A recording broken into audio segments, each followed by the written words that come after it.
Repartons de la scène que nous avions. Alors c'est toujours une bonne idée de sauver votre travail. Donc quand vous allez sauver votre travail, vous allez le faire là où vous avez décidé de sauver. Vous allez créer un dossier, donc en cliquant ici sur l'icône, plus, bon, moi j'ai déjà fait. Vous allez créer un dossier que vous allez appeler nom, en fait nom en majuscule. Donc là, je me suis trompé, c'est pas bien. Nom en majuscule, prénom avec le P en majuscule, la classe et l'exercice. Alors, il s'agit bien sûr de votre nom, il s'agit de votre prénom, de votre classe. Exercice, ne me mettez pas nom, prénom, classe, etc. Mettez-moi votre nom, votre prénom, votre classe. Ça a l'air con que je dise ça, mais j'ai déjà eu ça comme travail qui m'a été rentré. Donc, nom, prénom, classe et exercice. Ça, c'est pour le dossier. Et vous allez utiliser la même nomenclature pour le fichier. Donc la même façon de nommer les choses. Donc ici, dans l'exercice, bon, on a vu ça dans l'exercice 00, je ne fais que répéter déjà, mais plus je répète, plus ça va rentrer. Donc dans l'exercice 1, ben, vous allez faire pareil, nom, prénom, etc. Mais le nom en majuscule, encore une fois ici, je n'ai pas respecté moi-même, c'est pas bien. Donc vous allez sauver ça, vous voyez ici, j'ai plusieurs versions déjà. Et donc, vous allez sauver votre version. Celle que vous me donnerez, ce sera la version finale. Je ne veux pas voir toutes vos versions, je ne veux qu'une seule version, la version finale.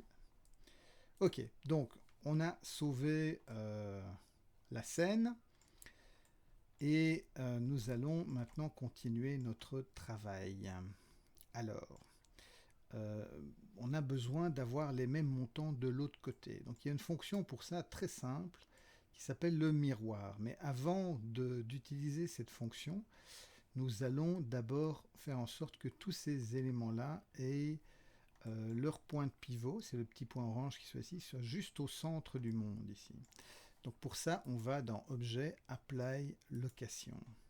Et on fait pareil pour tous les objets. Voilà. De cette manière-là, en fait, on va pouvoir sans problème faire un miroir de chaque objet pour qu'il se retrouve de l'autre côté. Donc c'est un modifieur, donc je sélectionne un objet, je vais dans la petite clé bleue, modifieur, et je vais ajouter mirror. Et hop, donc je suis dans le bon axe, tout va bien, sur l'axe des X, donc il me fait directement de l'autre côté. Et pareil pour celui-ci, modifieur, mirror, ah ici ça va être un autre axe. Donc on voit qu'on peut faire des copies, des doubles copies dans de différents axes, mais ici, dans ce cas-ci, pour Dieu sait quelle raison, il préfère Y, soit. Et c'est une question d'orientation. C'est une qu'on a créée avec, rappelons-nous, on l'a créée avec une courbe qu'on a pivotée. Donc c'est pour ça qu'il nous demande le Y. Alors dans celui-ci, je vais me remettre en mode global, comme ça on voit mieux. Dans celui-ci, on l'a déjà. C'est ce petit-là qui nous reste à faire. On va ajouter un miroir. Voilà, et lui, donc dans l'axe des X, c'est parfait. Ok, donc on a maintenant les deux montants. On va devoir relier ces montants, donc avec ici l'assise, avec les barres qui sont en bas et au-dessus. Donc oui, la chose qu'on peut aussi faire, on ne ferait peut-être pas ça si on devait texturer l'objet, si on devait commencer à lui mettre des matériaux, etc. On verra ça plus tard et compagnie. Dans ce cas-ci, on va appliquer tous ces miroirs parce qu'on n'a pas besoin de garder juste tant que c'est un miroir, en fait, on n'a accès qu'à un seul des deux objets. Quand je sélectionne un objet, l'autre est automatiquement sélectionné. Et quand je rentre en mode sous-objet, je ne peux rentrer en mode sous-objet que sur un seul des deux. Donc on va appliquer.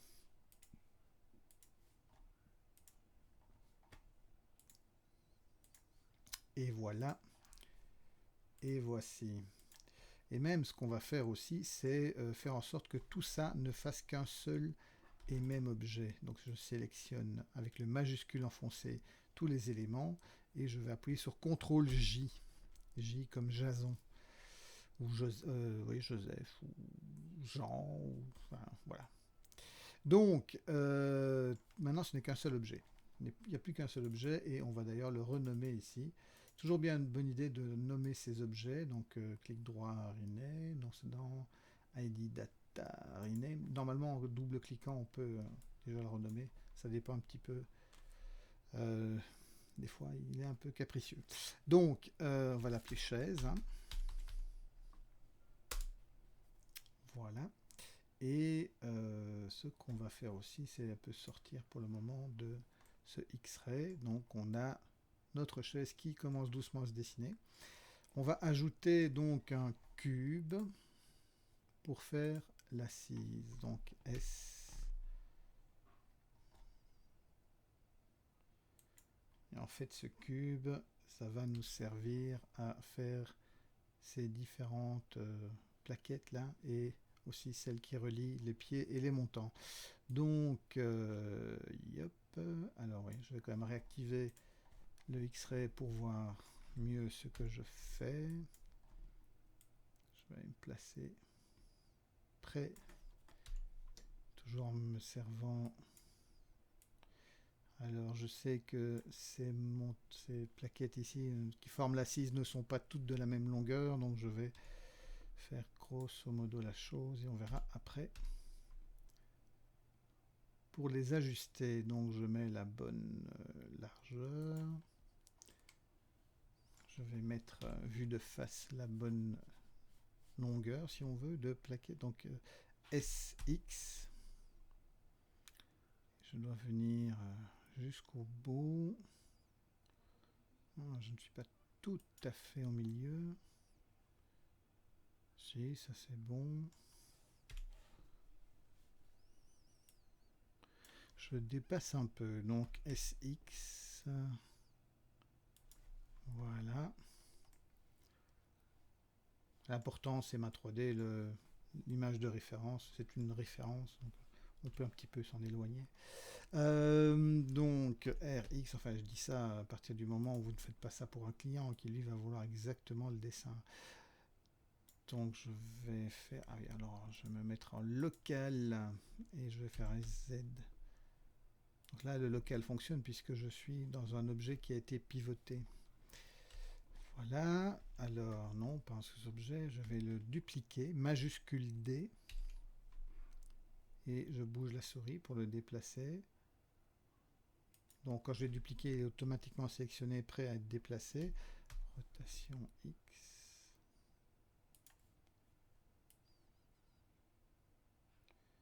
Alors ici, par rapport au modèle, il est un peu trop large, donc SY, et je le resserre.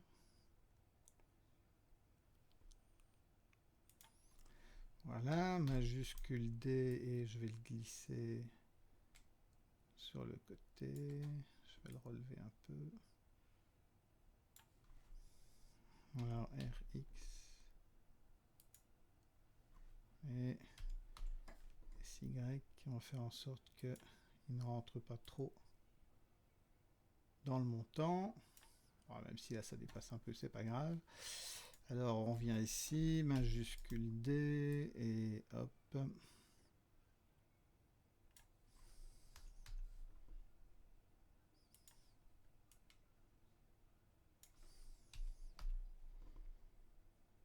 Donc c'est tout le temps la même chose. On fait souvent la même chose en 3D. Voilà.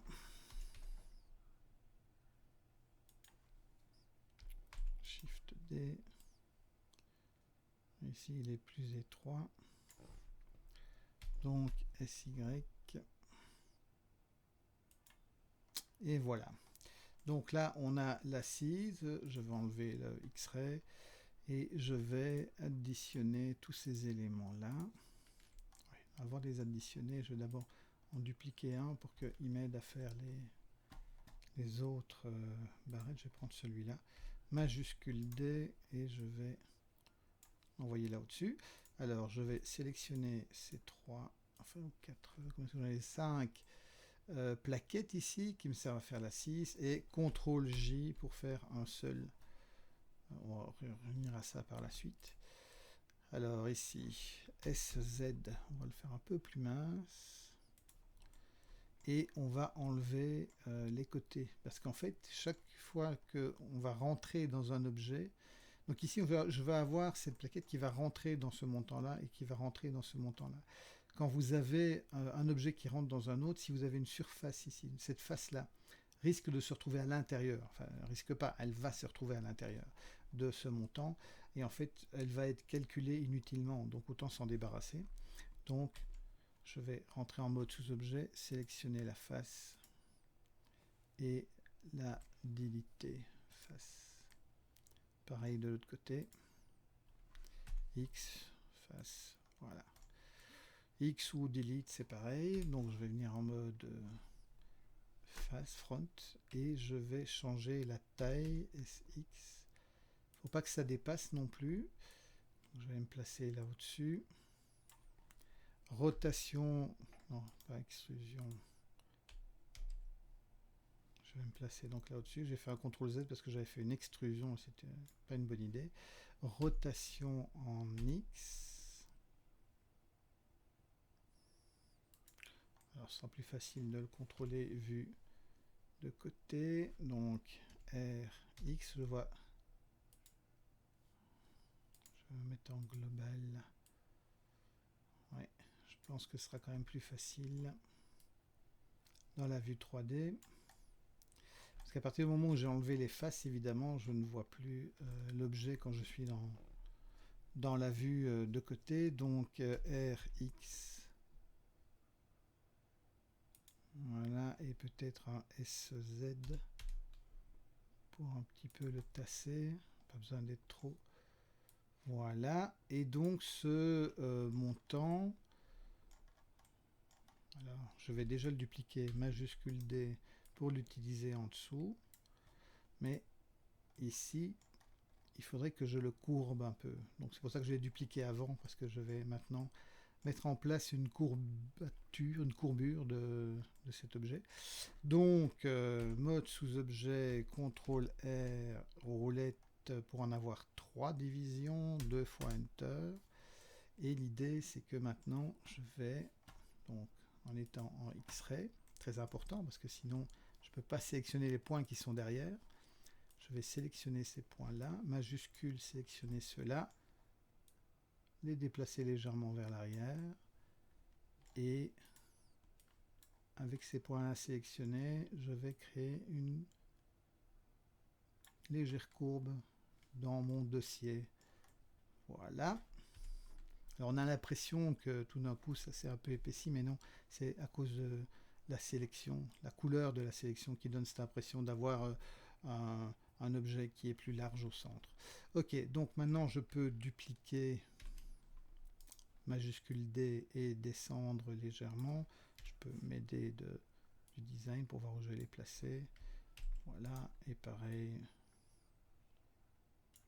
Alors, la seule chose que je vais faire, c'est dans la vue 3D, je vais faire ça un peu mieux, parce que ici, vraisemblablement, en tout cas ici, je suis décalé vers l'avant, et une petite rotation sur l'axe des X serait la bienvenue. Voilà, c'est très léger, c'est juste pour dire de retrouver le léger mouvement qu'il y a dans le montant qui est ici. Alors, me reste à faire ici en dessous, SZ pour faire une barre un peu plus mince. Et on va aller la placer ici entre les pieds. Alors, elle va être trop grande. Donc, SX pour la raccourcir. Et RX pour la mettre dans l'angulation. Donc son angulation était de 42 si on se souvient bien, mais là, comme je suis parti, si je fais... Ouais, 42 c'est pour le devant, donc peut-être moins 42. Ouais, voilà, moins 42, et comme ça, on est bon. Alors ici...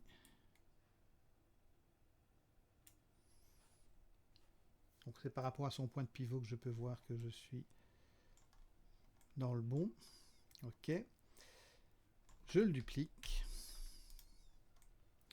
Et je vais l'envoyer ici devant. Où là, je vais le mettre... ouais, ce ne sera pas 42, je vais le mettre à 0. Et je vais faire une rotation en X. Je vais le faire visuellement. Ici, je n'ai pas tout à fait 42 degrés. Ouais, je suis plutôt à 59, 60, enfin dans ces eaux-là. Donc SX. Et voilà. Ouais, c'est trop long. SX. Ok. Donc si maintenant je désactive mon X-Ray, que je regarde, ben voilà, j'ai une chaise. Mon Dieu, quelle est belle ma chaise. Donc je vais prendre tous ces éléments-là, je vais les sélectionner ici dans mon outliner en maintenant le majuscule enfoncé. Et avec ma souris, dans ma vue 3D, je vais faire CTRL-J. Et renommer ça.